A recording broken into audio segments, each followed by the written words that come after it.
Rory Lynch, the linchpin. It's been an interesting week.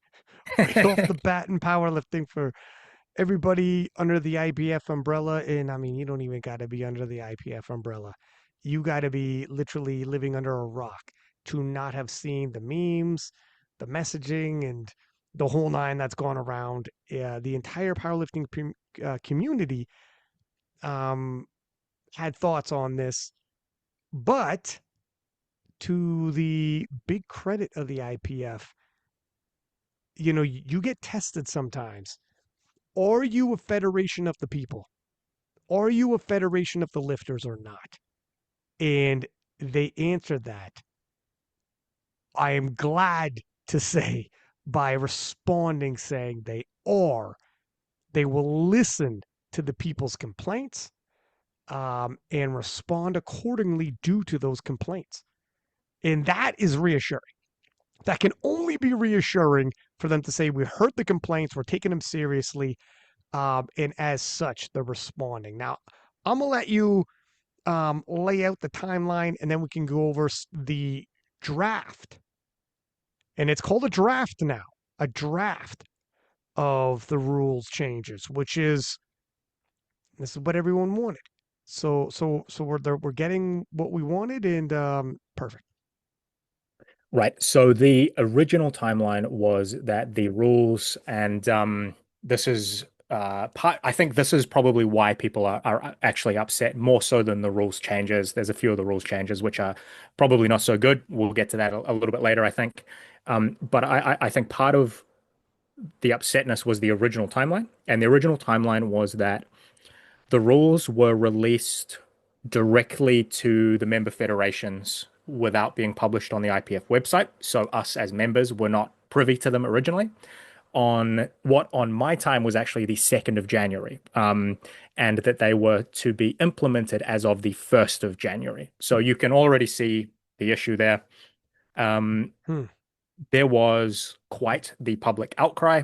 Like you mentioned, there was memes, there was people who were angry, there were people trying to explain what the rules meant, which honestly, good job to them because some of them were quite hard to interpret. As of today, my time, so the 6th of January, the IPF has now emailed the member nations with a sort of update to that timeline. The update to the timeline is that the rules will now not go into effect until the 1st of March. And so that gives us about 2 months to figure out what the heck is going on. And in that time, they are going to ask the member nations for feedback on the what was originally dropped as changes, but are now being considered proposed changes. And it does seem like they are open to feedback on those changes, which I think is probably going to be end up being a good thing here. So it seems like sometime in the next sort of 3 days or so, the member nations are going to receive some guidance about exactly what they're expected to provide as far as feedback.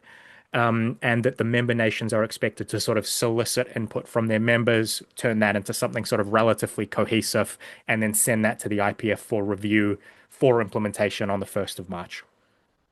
How freaking wonderful is that?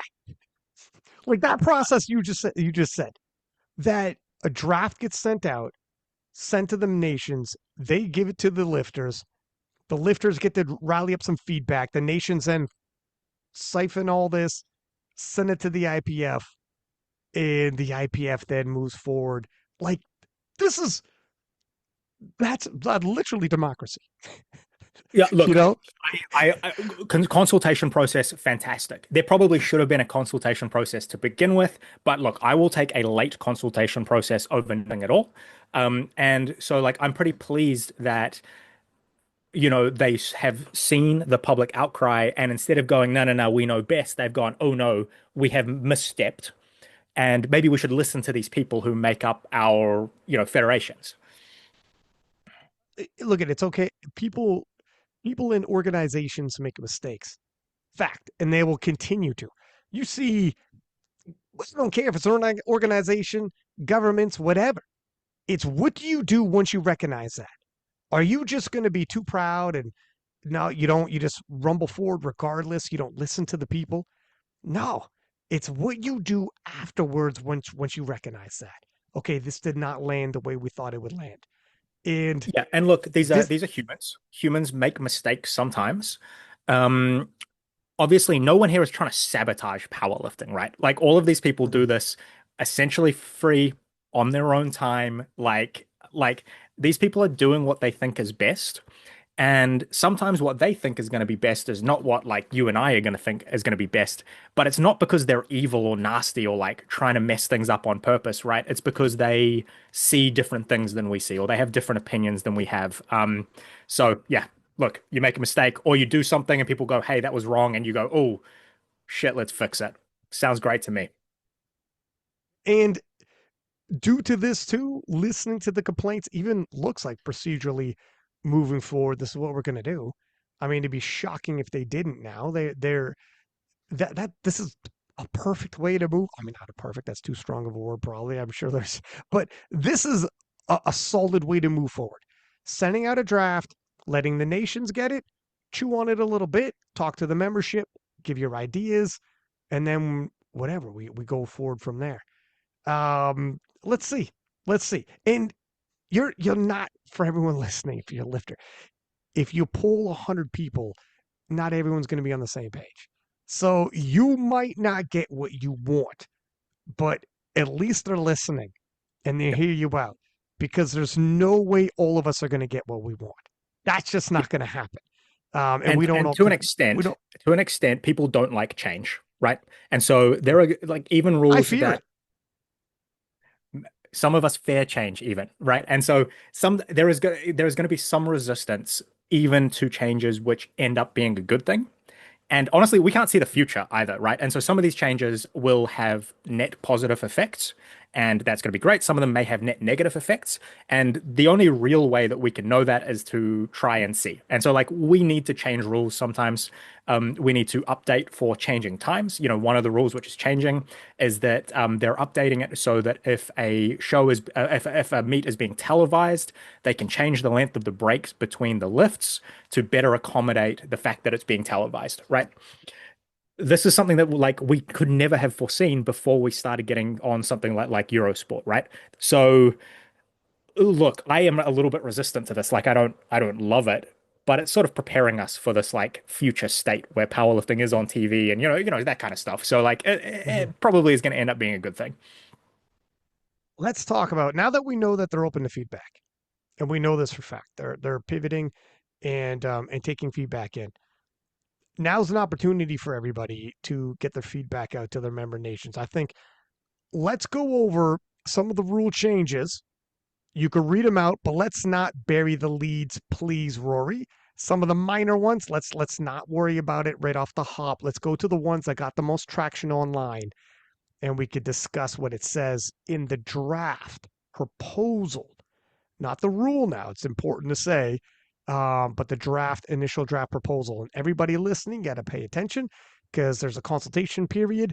That's why I'll be dropping this podcast immediately, and everybody's going to have an opportunity to give feedback. I think one of them, there's a couple of them. The quote unquote no celebration rule was a hot one. That's the slang term that came out online. It's not a no celebration rule, but we could go to that one. Let's also do the necklace, the Russell Orhe rule. Again, slang. They didn't call it the Russell Orhe rule, but it's now and forever going to be referred to it, whether it sticks or not. Then obviously the bench rule and squat, hand one. And I think those are the hot ones, and there's some other minor ones, but let's just park the other smaller ones for, the nominations one I think is a good one. But the Yeah. other ones will park. The other ones will park. But let's do the celebration and the necklace one first, I think. Yep. So I actually want to briefly touch on the category one referee rules as well. Let's put that at the end, but I think that's an important one to talk about as well. But yeah, most of them minor clarifications, no real, a lot of them we don't need to talk about very much. Let's talk about the necklace rule first.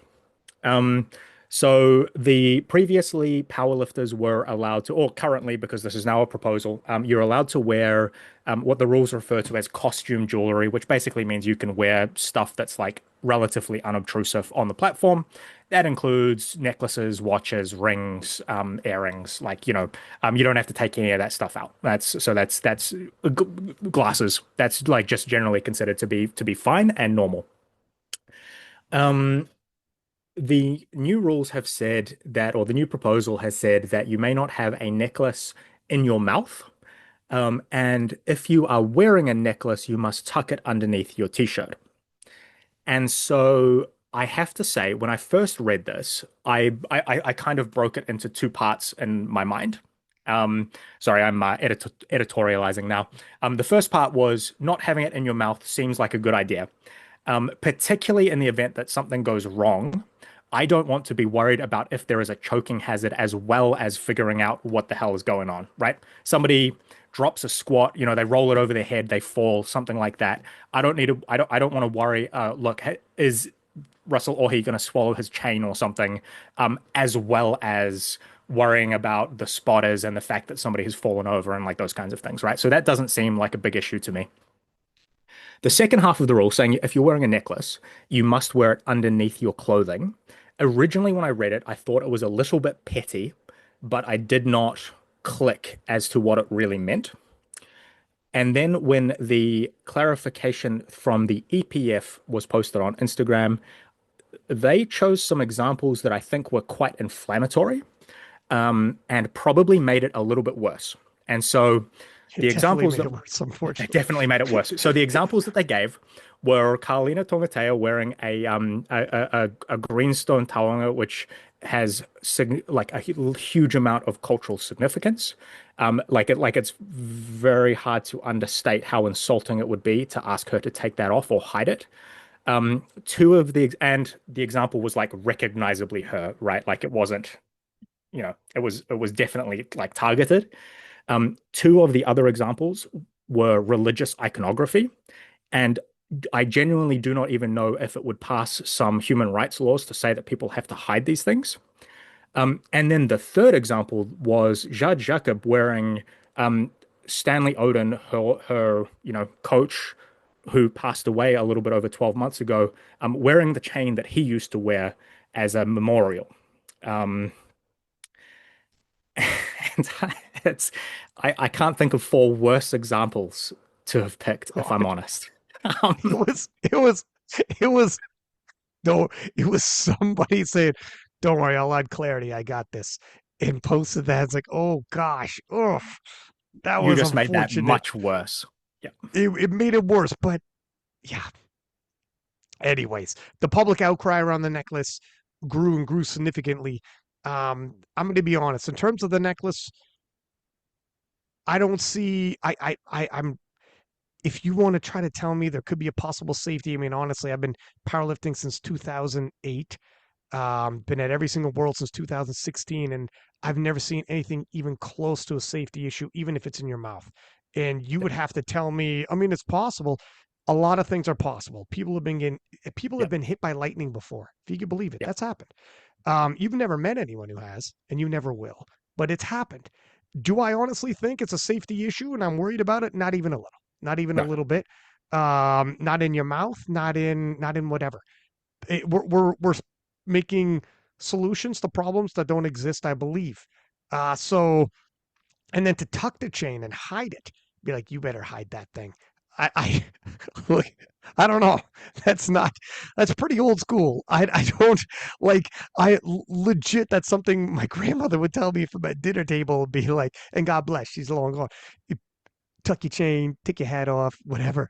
But this isn't again, I don't think there's a need why. And in terms of we are a global sport and we have representatives, and you hit it beautifully. That's why I got you on here. Thank you, my man. There are representatives from around the world from so many different cultures in so many different nations and beliefs and religions and whatnot. And that's the beautiful thing about our sport. We lean into it. We don't not lean into it and do the opposite, say, hide that. Thank you. And so I don't like that one. And even if it's not, even if it's a Russell or he's Jad Jacob, it means something to you. Whatever. That's you. It doesn't have to be a religious, doesn't have to be a cultural. No, you don't even have to say, well, tell me what your background story is why you have that chain. Maybe I don't want to. Regardless, is there an issue here? Or are you creating a solution to a problem that doesn't exist? I feel Yeah, like, I feel yeah, like, no, I so, agree. And like if there is a genuine risk here, then that risk must apply to anything that you can wear, right? But the rule doesn't apply to anything you can wear. The rule applies to necklaces. You know what's way more dangerous than wearing a necklace while you're squatting? Wearing a ring while you're deadlifting. Um, mm, you may not know anyone who has been hit by lightning, but I know somebody who has been degloved before. That's a way bigger, way more legitimate risk than Russell or he wearing a chain. Um, that's not banned in the rules, right? If this is a health and safety concern, it should be a health and safety concern. So I think that this rule is bad and dumb. And if it had stopped at don't wear it, don't put it in your mouth, please, I would be like, okay, that's probably fine. If it had said if the referees believe that it is a risk of catching on something, they may ask you to like tuck it away or something, I would be like, okay, that's probably fine. But a blanket, like, hey, no visible necklaces, it's unnecessary, it's petty, it's mean. What are we doing here? yeah, in terms of the deglove with the ring, that's legit. If you ever grapple or go to MMA, people get you'll never be able to wear one of those because people get degloved.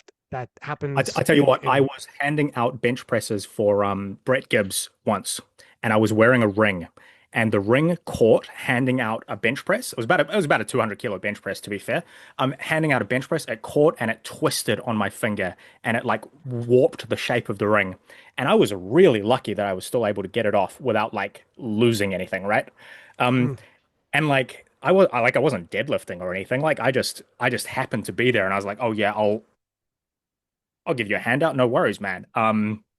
And like so, like that's way more of an actual concern. yeah. Yeah, and unless you're front squatting, very difficult to, which isn't an event. It's very difficult to picture that thing getting caught. But, anyways, I think we're in agreement here. And hopefully, amongst the ones that got the proposed rule changes now that got ganged up on and people just could not wrap their heads around. That was definitely one of them. Not the only one. There's a couple others, but that was definitely one of them where people like, I don't think this is a good one, very popular one. And I think hopefully now I'm hopeful that people will go back, have a discussion, and it might be okay. What are we really worried about here? And let's see if there's other alternate routes of achieving it.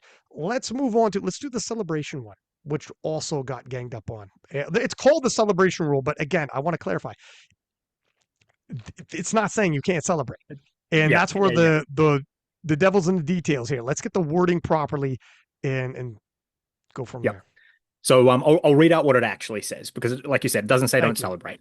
Lifters Thank are you. expected to enter and exit the lifting area or platform in a respectful manner, refraining from discarding their belt on the floor or engaging in any conduct that may be harmful to the integrity of the sport.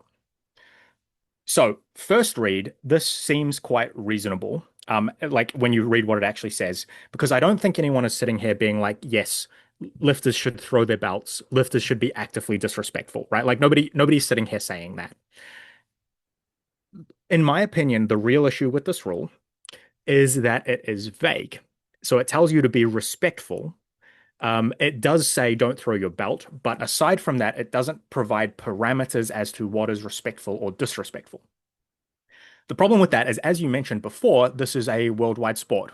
And what is considered respectful is very much determined by the culture that you grow up in and your history with the sport, right?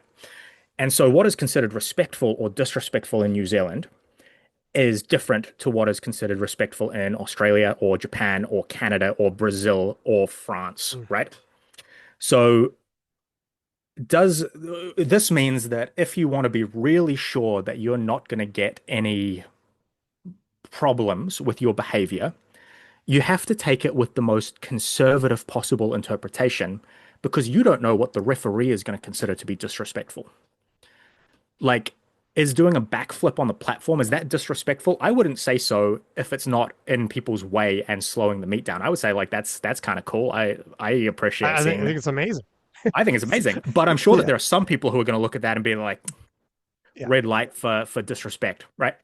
If I'm in Australia, can I drop a C bomb on the platform? Because that's a pretty normal word in Ooh, Australia. But in America or Canada, that's yeah, incredibly disrespectful, that's right? that's a Um, problem, Playboy.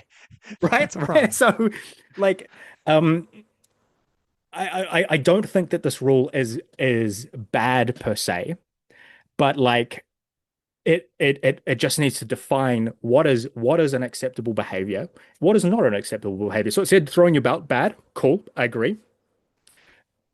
Is a backflip bad? Is falling to the ground and crying because you made your last deadlift to win worlds? Is that disrespectful? I I struggle to think so, but like based on the wording of the rules, I have no idea what is expected here. So again, um, excellent points, and think of if they tighten up, it'll alleviate some things if they tighten up the verbiage and just make it a little more clear, saying foul using foul language or aggressive nature towards the refs, because one of it might be you get some reds and you're like throwing up your hands, disrespecting the referees or whatever, making it look like poor sportsmanship in some way, where you're trying to argue calls where it's like, okay, we have a jury, we have different things allocated in place, please go use those. They're specifically there for your appeals process if you don't like the call, as long as you get one white. Like, there's things in place, or if it's a unanimous decision, there's a reason why there's three refs. So don't make a big scene. Don't start throwing your hands up. Don't start whatever. So maybe, and that might be what they're thinking. So it might be no foul language, be respectful towards the referees in terms of calls, blah, blah, blah. And then it might say, celebrations are fine. I cannot for the life of me think that if you're celebrating, there's going to be an issue here. If you're doing, I highly doubt if you do a backflip, something's going to happen. Unless they get overzealous and start being like, no, safety issue, but there was nothing mentioned on safety. Certain celebrations we deem are safe, unsafe, but people do backflips as celebrations in sports all over the place. How bubble wrap do we have to get with our athletes? Don't need to be more bubble wrapped than other sports need to be bubble wrapped. And people do these kind of celebrations all over the place. And I assure you, a guy like Russell Orhe or Delaney, or neither of those guys are backflipping. Okay, V Rod, who was the 105 who did a backflip, I assure you, you need not worry about how solid a guy he is in terms of, we better bubble wrap this guy more than like a soccer player who might do a backflip after a goal. Like, said nobody. If you can, soccer is as global sport as there is. You see the celebrations and the energy and the running and the celebrating they do. Okay, if it Yep. happened on the soccer field, let it happen on let it go. Like, obviously, physical constraints in terms of how big the platform is, blah blah blah. But so I'm hoping it has nothing to do with celebration. And the internet, social media went wild and called it the celebration rule and say no more celebrating, blah blah blah. It actually wasn't what was written in there. It might, and maybe the IPF got this and is thinking, oh gosh, that is not at all what we thought. Okay, good. This is actually a good thing. We have a moment to clarify. Hey, it has nothing to do with when you're happy and celebrating. Let's put the other shoe on and say, what about when you're pissed off? Okay, I don't want to hear foul language. I don't want you making a scene with the refs because you're making us look bad, poor sportsmanship. Just exit stage right. Thank you very much. And you have all the other recourse in place. Approach the jury, blah blah blah. So that's what we're thinking. Celebrations and happy and blah. No, no, no, no. This went the wrong way. However, thank you for saying we're confused with this. It allows us to put something in place to describe here. And hopefully, to your point, describe here. What are you wanting here?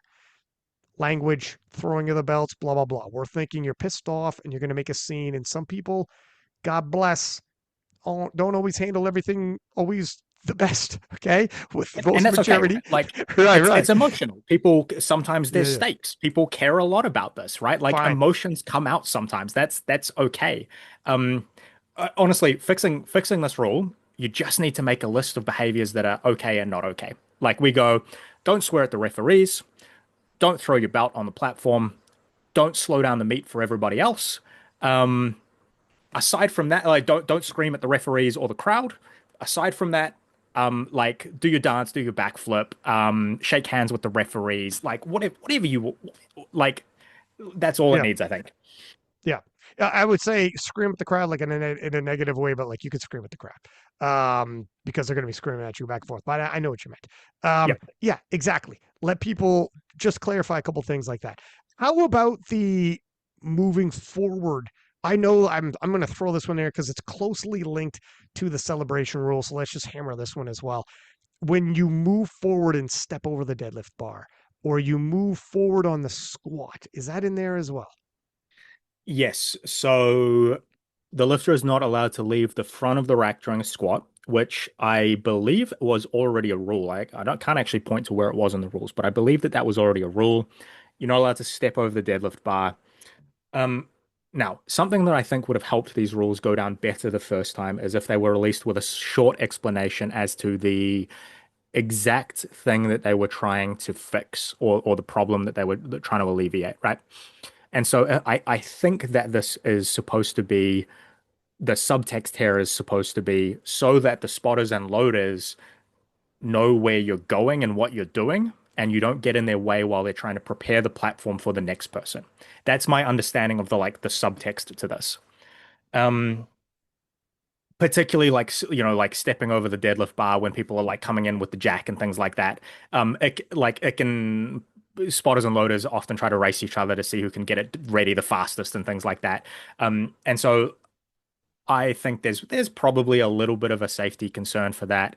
The squat in particular, if you go out the back of the squat rack, it's almost impossible for you to have missed the rack, right? Like if you re-rack it, you have to re-rack it fully before you can go out the back. If you go forward, it's possible for you to miss the top of the squat rack or something like that and just keep going. That could be a little bit of a risk. I don't know if I've ever seen it happen personally, but it could be a little bit of a risk. Um, I think this has attracted a lot of flack. I actually don't think that this one is a super big deal, but that's what I think the intention is here. I could say this because I'm you made a lot of good points again, but I honestly believe it's not even about the safety aspect of it. I think it is more you have to remember because this is like a bigger than just you're picturing. Don't picture Russell or he Gavin Aiden or someone like that. Picture every freaking meet that's happening and everybody wants to step over the deadlift bar, come forward, step through the squat rack, and these spotters and loaders are working right there to get the next one going. And while you think your celebration means everything and hold up the meat, let me walk forward and walk through so the spotters and loaders work around me. They they want the meet to run quick, efficient, and everybody gets the heck out of there. And I can't tell you how many sessions I've been a part of in my time in powerlifting. And in the if it is, and this is where the explanation part would help. If it is in the view of making the meet move quicker and more efficiently, please, you can step forward, walk around these people who are loading up the very next lift. Whatever you're going to do, that's fine, but you don't need to walk through these people who are working. They're Yep, trying to get the next one going. And in your mind's eye, you are Russell Orhe and Gavin Eating celebrating. I got you. Yeah, I got you. But to everybody else, they're yeah, probably waiting for the next guy or girl to get onto the platform and start lifting. And they're like, okay, that's great. But, yep. Look, unless you're in a you horror don't was got to do the saying, Taylor Atwood, like you don't got to do this. Please just yeah, work around these guys. They still have to load the bar. So you got time. You got a little bit of time on there. Just don't stop them from loading. Don't slow yep, them down in any way. And as a guy who will go to the world championships and have 4 sessions to call some days and have 2 flights a session sometimes and blah, blah, blah. I could tell you when you run these meets, your patience gets a little thin when everybody wants to walk through and like, hold up, let me walk through you guys when you're in the middle of working so that I could blah, yep. do my Unless celebration. That's why unless you're in a logistically horror was this one's saying, or unless you're in a horror was saying, or Joe Borenstein, somebody's deadlifting after you. and you need to get out of the way so they can get the platform ready for that person, so that they can have their moment as well. It's this one actually makes more sense when you look at it in a vacuum, just one lift. What does it matter if I walk around the bar, over the bar? No, I got you. What people have to realize is the people who organize these meets do multiple days, multiple sessions, multiple flights per session throughout, and they're like, just please get out of the way so we can continue. You could celebrate, do your thing, but please just let everybody move as quickly as possible so this thing doesn't last all night. And for that, I'm all right. I'm all good with it. And I'm expecting if it's Sheffield or the world champions, are they going to give a warning to somebody if to step over? Or are they going to be like, no, guess what? That was a championship pool. You forgot you stepped over the bar. Well, guess what, Russell Orhe? You're no longer world champion. I highly doubt it. I don't know. I don't know how it's going to work, but we'll see. We'll see how it all works out. But anyways, this one, I'm not a die on the hill on. No, I could tell you what, I could actually get this one. And then if no, there is any safety concern, whatever. But I do think I it's don't mind this one. Like probably 80% of these changes are either neutral or positive. This is one of them. It's either neutral or positive. I could take it or leave it. It's probably fine. It's probably a good thing, actually. it is what it is. All right. Which one are we doing next here? I forget. Or are we doing the bench? How about we do the squat hand rule? Because Sure. that kind of segues in. Yeah, yeah. So basically, this is actually not a new rule. This is a clarification of an existing rule. Previously, the squat rule said your fingers must be in contact with the bar, which raised this question of is a thumb a finger? And like technically, no, it's not a finger, but like in casual conversation, people refer to it as a finger. And so the rules just said your fingers have to be in contact with the bar, and like that actually causes some confusion. Now the rule says your fingers and your thumb must be in contact with the bar. It's just clarifying that your thumb is included in that, right? No change. Your thumb doesn't need to be around the bar. It's not like a bench press where your thumb has to go around the bar. It's got to be in contact with the bar. It can't be sticking off the sides.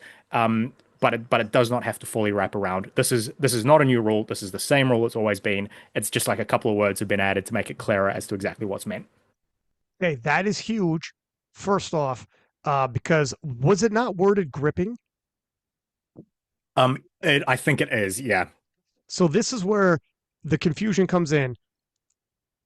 Me picturing a thumb gripping a bar means, in my mind's eye, the thumb is wrapped around the bar, and that's why there's that look at if you make me wrap my thumb around the bar, my elbows, the whole like a lot of people are not going to be able to do this. So when you say thumb gripping the bar, it's like, oh, like what are most people going to think or and interpret that as? It's now there's some feedback here. Hopefully, if you're right, and I say if because it's not necessarily clear. But if it is just a clarification, it's not a changing of anything. Keep squatting the way you've always been squatting in terms of the hand grips, anyways. Obviously, there's more to this as well in terms of proposed change. We'll talk about as well. But Yep. that So the is other, sorry. Go ahead. yeah, so I was just gonna continue with the other half of that change. Yeah, yeah. Let's go. Let's go. So the other half of the change there is that previously the rule said that the bar must be on your back across your shoulders. There was kind of a diagram showing the I think quote optional but not mandatory position. Now it says that it needs to be no lower than the bottom of your deltoid. So again, I don't think that this is a change in the rules. I think this is a clarification in that shoulder is a pretty vague position, and that now it says specifically the kind of like deltoid is what we mean when we say shoulder. Now, little bit of a like logistic issue that as a referee, particularly if you're wearing a t-shirt, can I look at you and figure out where the bottom of your deltoid is? Maybe not super easily. You tell on me, Playboy. Oh, I Okay. can tell on you. I can't tell on everybody though. But the point is that now previously it said shoulder. Does that mean like does my shoulder blade count? Does it mean it has to be like right up on the top of my like trap area? Now it's like it can be anywhere sort of on the back of your shoulders, not lower than the bottom of your deltoid. So again, clarification of what I believe clarification of what the rule already was. So you don't think anybody's all the same squats will be able to pass that have passed previously? No, but I think all of the same squats that should have been able to pass previously can pass now. The difference being Mm.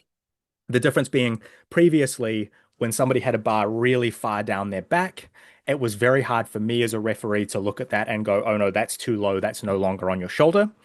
Now I have like a landmark to compare to where I can say, oh yes, that is very far down your back. Actually, that's too far down your back. Put the squat back and reposition yourself, please. Um, Now, can you say the wording of it? Can you actually walk through the wording of it? Because this is the start, right? And then yes, after you get the squat command, it can move. yes. So the lifter shall face the front of the platform with the barbell placed horizontally across the shoulders at a height no lower than the posterior deltoid level. Hands, thumbs, and fingers must completely grip the bar, positioned in the rack stands and starting position. The hands may be positioned anywhere on the bar, inside, or in contact with the inner collars. So it actually says before you unrack, you must be in this position. Hmm. So once you get the start command, you start squatting. If that thing slides down your back a little, you're good. Yes, that is what it seems to say to me. Yep. You may be told to replace the bar if you don't start in that position, but once you start moving, it seems to be fine. Hmm. Interesting. Interesting. So that's not a major departure then, because I know I a lot of I people. don't think so. I think this is rewording of what I believe the original rule was supposed to say already. Because I do think a lot of people the bar slides down a little bit, and some people might get nervous. Um, like when I start squatting, the bar there's some movement on the bar, but you need not worry about that. As long as we'll see. I mean, they might again change the wording right there to be clear because they're seeing people's reaction to it. And some people might ask for clarification if there's movement during the actual squat itself, because you don't want it to get too tight. Where, I mean, a fantastic squat, the whole nine. Yes, the bar moved a little bit during a massive squat and you take it away from the person. That would be very deflating, to say the least. Um, It would be. And of course, the way that rules are executed and the way that they are written are not always exactly the same. They should be as close as we can get them, but sometimes there can be a gap. It's unfortunate, but it's the way that these things work. And so, there may be some referees who are a bit zealous about it. But I believe that the intention is that even if the bar slides a little bit, that's okay. Kind of in the same way that once you adopt a foot position on bench, your foot is actually allowed to slip. It's not allowed to lift up, but if your foot slips, you don't get penalized for that. let's talk about the bench then. Nice segue, sir. Okay. Okay. So again, I'm going to read this out exactly as it is written. Um, so a lifter will receive a yellow light. This is in the big table of the different colored cards that you get for utilizing upper body thrust to initiate upward movement of the bar from the chest. And the same wording is included under a separate clause that says, causes for disqualification for bench press. So, I have some issues with this, mostly again around the vagueness, but I think conceptually I have some issues as well. So I'll start with the vagueness. Upper body thrust is not defined. It just says upper body thrust. You know what creates thrust in my upper body? My arms. My arms create thrust in my upper body. Which means as it is written, I don't think this rule does what it is supposed to say. Like it's too vague. I think that as it's written, it prohibits all bench press. I believe it is supposed to say something like you cannot let your body collapse under the bar and then bounce back like a spring in order to like throw it off your chest using the elastic energy from your body being compressed like a spring. I think that's what it's supposed to sort of prohibit. Conceptually, I think that that's a problem because people only do that to achieve bench depth. Um, Mm. so Mm-hmm. I think that this rule is a band-aid on the fact that people do some weird stuff to hit bench depth because the bench depth rule is a problem. And that so I think this is an completely unnecessary. I think it should be removed, and then bench depth should also be removed, because it's clearly creating problems, right?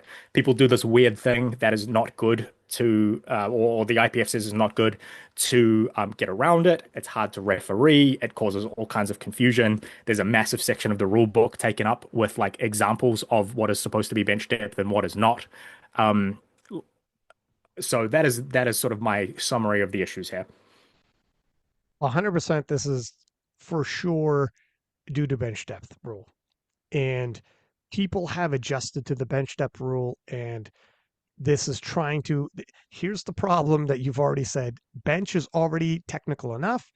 There's so many different possible infractions on the bench press, and the bench depth rule was another one. It was controversial, and I know what they're trying to achieve. And the bench depth rule is another rule in that event, and now we're adding more and more and more, and it's going to start getting. You got to at some point stop and ask yourself, are we adding way too many rules to this one event? Like, picture the deadlift. If you ask me, like, the deadlift doesn't have, it has down command and that's it. Beautiful thing. So easy. Not very many rules to the deadlift. And if you ask me honestly, I don't care if there's down up. If you told me we're allowing down up on deadlift, I'm telling you, beautiful. You know how many more excellent fights, the action you're going to have, how much more viewership it's going to be? Beautiful. I think that would actually be far more riveting finishes. You're going to see some insane grinders, and a hell of a show, especially the deadlift when you're standing up with it. But think about the deadlift and the lack of rules around it, and how fun the deadlift event is, and how easy it is to understand. Now you look at the bench press, an event that every gym you're going to have a bench press in it, and everybody's bench pressing. If you layer upon layer upon layer rules onto it, it's not going to be recognizable to many people that you want as crossover athletes from the gym into your sport. It's getting a little too complicated. Even if you thought you wanted to achieve something like more range of motion on bench press, if you tried and you're like, this is getting away from us, we're not achieving what we want to, you got to rethink it if you're thinking we're going to put more rules on top of those rules. It's, Yep. Yep. I mean, I get it. You want range of motion just like you have in squat, and range of motion is healthy in squat. And if you're telling yourself we just want the same thing on bench press, but if you honestly think I don't know if we're going to be able to do this, there's always going to be workarounds, and the only way we're going to be able to do this is such a plethora of rules. Yep. It's okay to say, you know what, I don't know if this is achievable without literally having 20 pages on bench. Yep. It's it's going Yep. to get too far. Yeah, So so I agree. I think this is the point where you go, look, the bench depth was an experiment to see if we can get increased range of motion on bench. It's not working.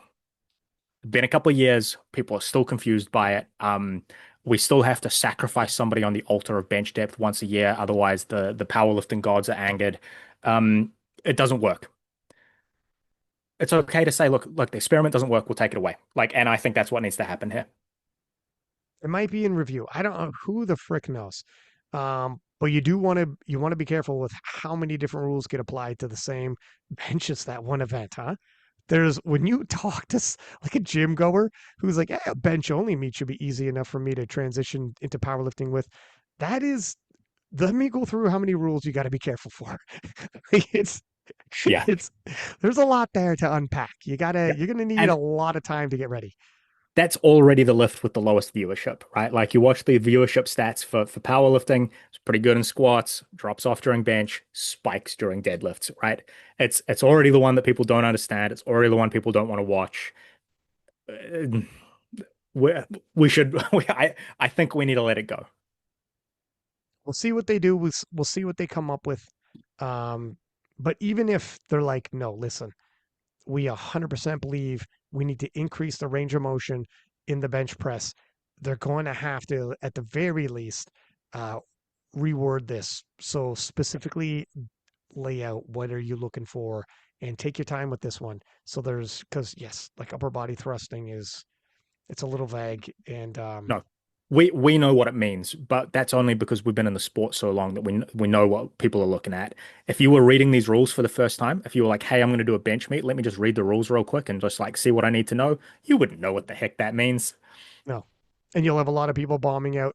Most people in powerlifting only do 1 to 2 meets, and you're gonna have a lot of people not liking their experience and never coming back for meet 3, 4, 5. So, anyways, it's got to be clear. If nothing else, it's got to be very clear that people don't have a bad experience because they're missing lifts for no other reason than the rules are vague, complicated, blah blah blah. All right, sir.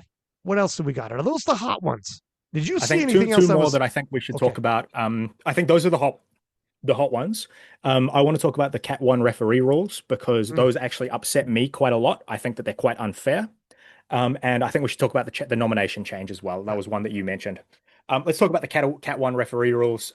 So again, hard to know exactly what the reasoning here is without some sort of description. But basically, to become a Category 1, which is the top level of referee, previously you have to do over the course of 4 years, you need to referee four national championships and four internationals. Now you need to do six of each. The reason that I think that this is unfair, and this is actually something that comes up in a lot of places in the IPF, is that if you want to referee six international meets and you want to do it only within your region, so if you live in Europe, you only want to do European meets, you don't want to have to fly to Africa or North America or something.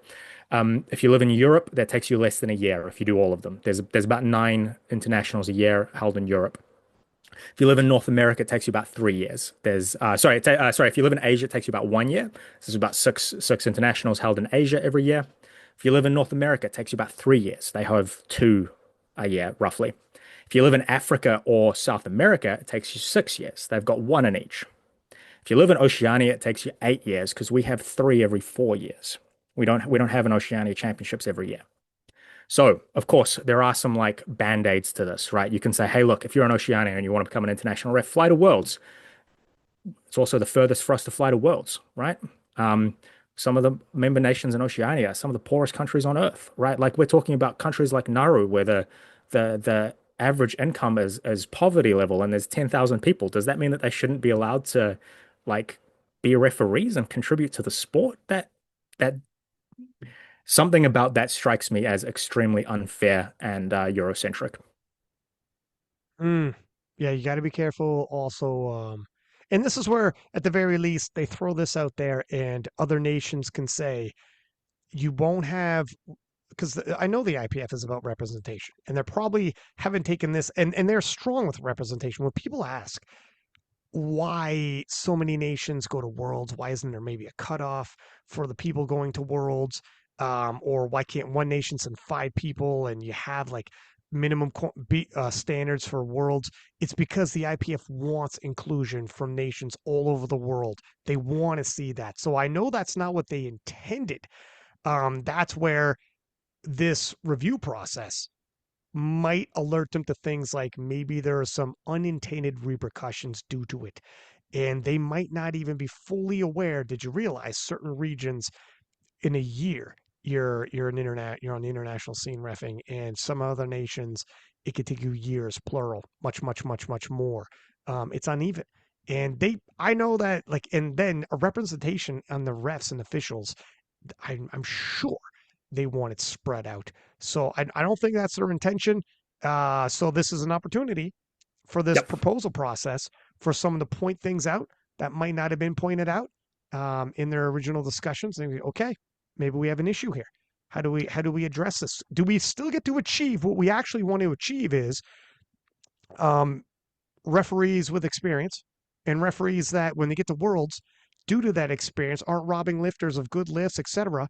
That'd be a shame. How do you do that? Well, we need they need to have experience. How do we still achieve that while giving people, this proper representation at the international scene as well?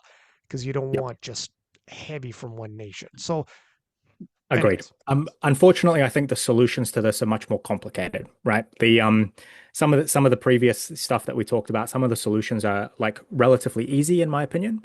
The solution to this is much more complicated because it comes down to things that are systemic, right? Like these countries are smaller, further away, poorer. Like it does include New Zealand and Australia, which are, relatively large, relatively rich countries. But it also includes American Samoa, Tonga, Niue, like a whole bunch of countries that are tiny and would love to be involved. And so the solution is unfortunately either probably quite expensive, right? If we provided a stipend to referees so that they could afford to fly to Worlds and get more refereeing experience, that would be phenomenal, quite an expensive solution. If we implemented some feedback system whereby not just refereeing, but when you referee, you get some sort of feedback that lets you know whether you're doing a good job or not and what you need to update about your refereeing to be better. that would help, but it's way harder to do than just saying, hey, look, you need to do a minimum number of things. So I don't see an easy answer to this one. I think it's a problem. I think it needs an answer. I don't see an easy answer though. Fair enough, yeah. Or whatever, some kind of a not every single but every single person refereeing gets the same amount if there's a grant process and or who knows. Certain nations apply. I don't know. I'm not sure. I honestly think like this is way beyond the scope of this podcast, trying to alleviate every single one of these issues and figure out what we would do if we were powerlifting fed. But I That got is a trust. complicated problem. It is a problem, and I wanted to bring it up. I wanted like the audience to know that it's a problem. Um, but it's not something that's easily solved by changing some words in a rules document. Yeah. I think I know what they're trying to achieve. It's going to be difficult, but anyways, okay. So, and sorry, the next one. The nominations. So if you're not aware, when you apply for an international competition, the your national federation submits a bunch of information about you and about the team to the people running that international competition. They say, "Hey, look, this is the team we're submitting. These are their nominated numbers. Some other bits and pieces of information. They confirm your eligibility and your like compliance with the WADA certificate and things like that." That happens 60 days before the competition, or the cutoff for that is 60 days before. Then there is a second layer after which you're not allowed to change weight class or move people from reserves into the main team. That's referred to as the final nominations. Previously, that happened on the 21 days out. That has been moved back to 30 days. Um, Interestingly, I believe that is also specified in the bylaws, so that may require a vote later in the year as well to actually make that an actual rule. But basically, moving that from 21 days to 30 days out, potential outcomes from this, it may mean that things like schedules can be confirmed earlier. A lot of the time, meet organizers wait until the final nominations to release referee schedules and lifting schedules and things like that because they want to know the final numbers. And if we now have the final numbers 30 days out instead of 21 days out, potentially that means that we get the actual schedule, the final schedule, 29 days out instead of 20 days out, which is probably a good Mm. thing. It does mean that if you have a late injury pullout, like if you're going to pull out due to injury, and you want a reserve to place you, to replace you, you now need to make that decision sort of 30 days plus some change before instead of 21 or after these rules are finalized, instead of 21 days before, which, that just gives you a little bit less time to figure out what you're doing, basically.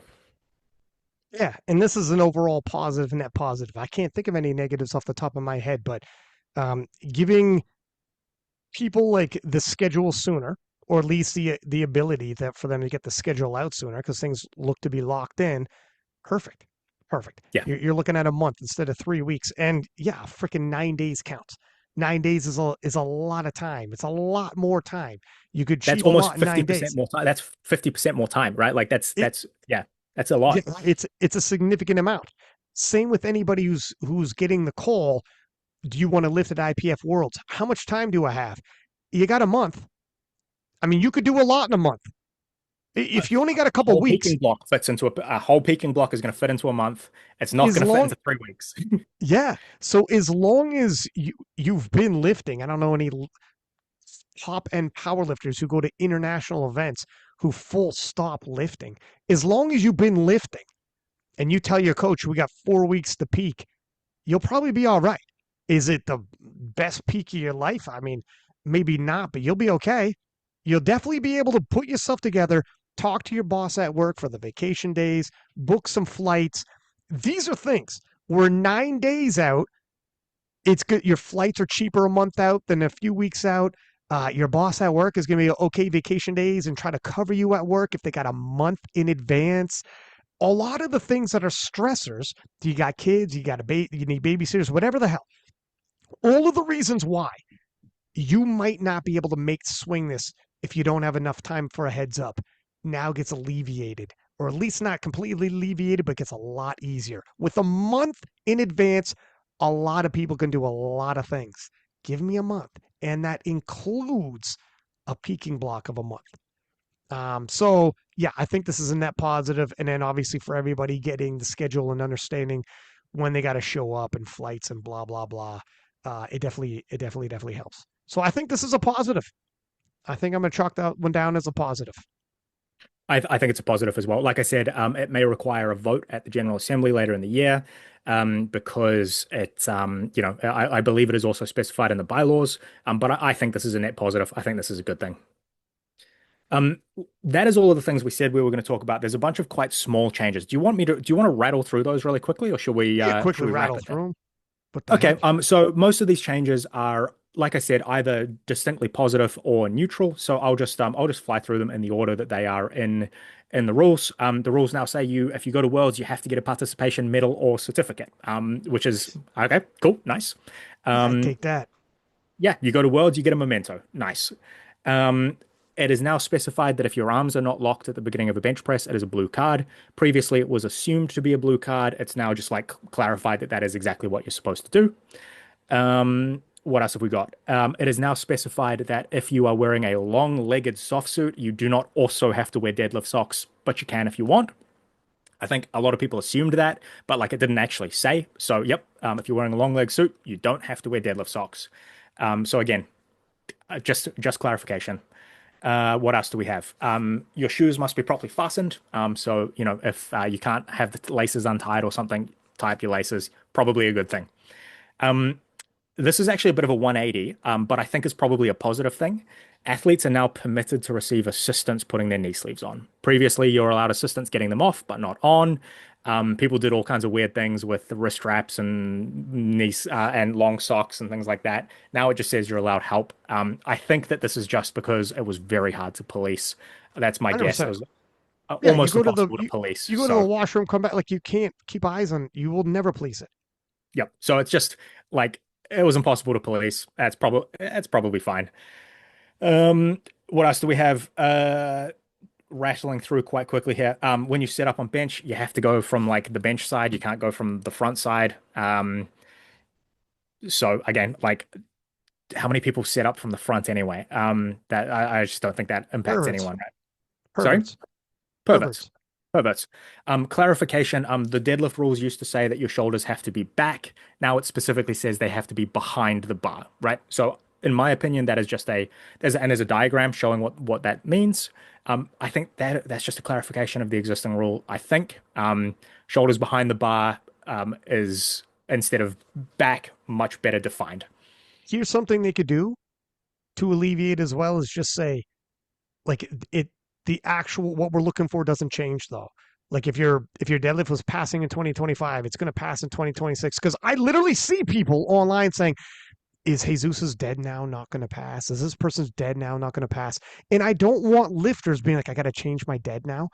If they're saying nothing's, you need to say this is a clarification Yeah, and not a change. Please put that IPF. Put this is a clarification and not a change. So nobody gets really wound up. They're like, okay, well, if my dead has always been passing, don't worry. You're yeah. good. Look, the wording on it, I gotta say, I think the wording's a little bit goofy, but like I think it's just a much clearer way of describing the same thing that they were looking for before, or we were looking Fair for enough. before. A bunch of changes where they've changed he or she into their. Cool, inclusive language, love it. When you weigh in, you no longer have to weigh in naked or in your underwear. You're allowed to wear minimal clothing. Cool, probably a positive thing. Previously when you weighed in, you had to be naked or only in your underwear. Now you're allowed to wear a t-shirt or something as well. Cool, that seems fine. Um, what else do we have? I mentioned this in the preamble, but we haven't touched on it since. Where international broadcast partners are present, so we're talking about like Eurosport and things like Olympic Channel, things like that. We're allowed to adjust the interval between squats and bench and deadlifts. So normally it has to be a minimum of 10 minutes.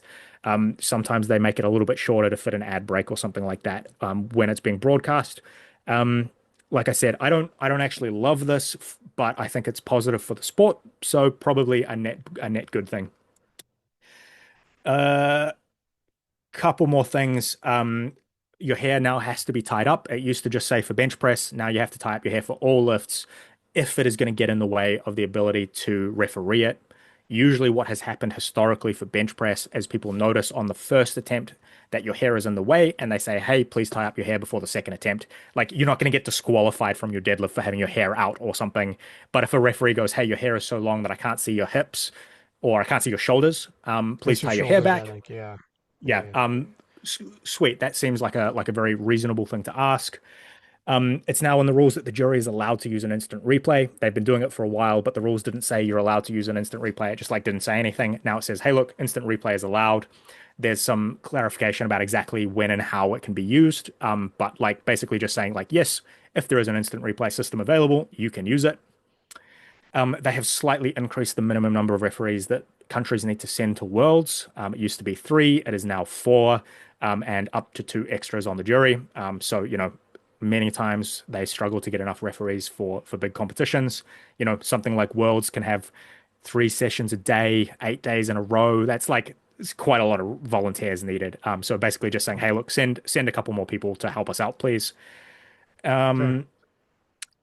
And the rules now specifically say that if you're short on referees, you can use somebody who is not an international referee but is a national referee to be a technical controller, which again they've historically done anyway, just sort of like codifying that. Uh, and I think that is all of the changes.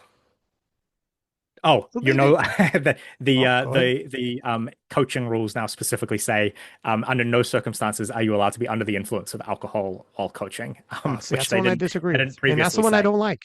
And that's what I hope gets ratified because you know what? What I do in my time before I show up at the meet is my business. You understand? Yeah, All right. yeah. All right. Look, again, I'm surprised that they have to write it down, but look, sometimes you got to clarify these As things. long as they got nothing in there about commentators, you know what I'm saying? I'm like, what? Well, Because I daddy, it's might showbiz, just baby. suggest That's that they make some showbiz, baby. changes. Yeah, that's Yeah, showbiz. Let daddy do his thing as long as I keep producing. No, but honestly, I'm glad we went through all of them because there was a lot of good work in there too. I know people had some very strong opinions on some of these, and as did we, sure. And they're hearing us out, and we're going through, we got a process change, and they're going to go through a new process. Great. But there is a lot of good work and intentions behind some of these as well. And some ratifications that needed to happen were long overdue with some of the verbiage. So there was a lot of good work there. A lot of these people are volunteers.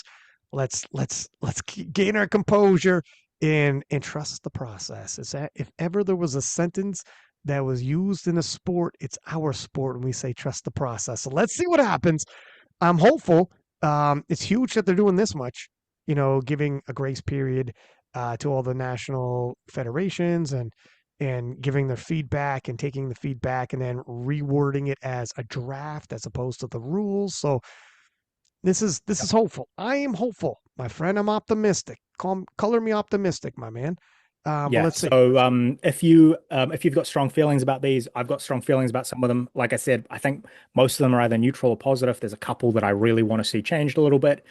Keep an eye out for communications from your national federation. All of the national federations should be seeking feedback in some respect. Keep an eye on their like official Instagram and your emails and stuff.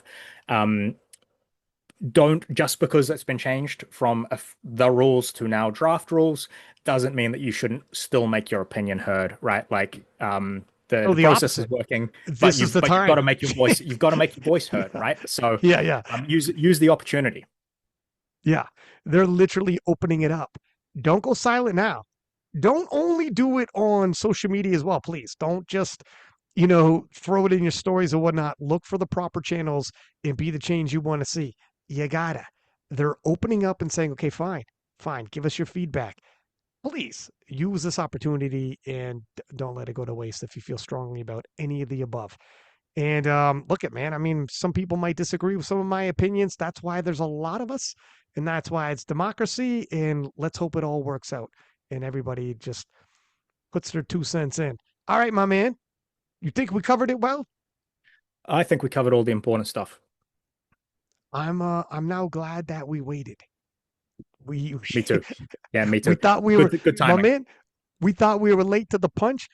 This is literally within a couple hours of finding out that everything has been changed to a proposal and the whole new pathways and whatnot. And now it's perfect timing. Isn't life funny? All right, my man. Thank you once again, Rory.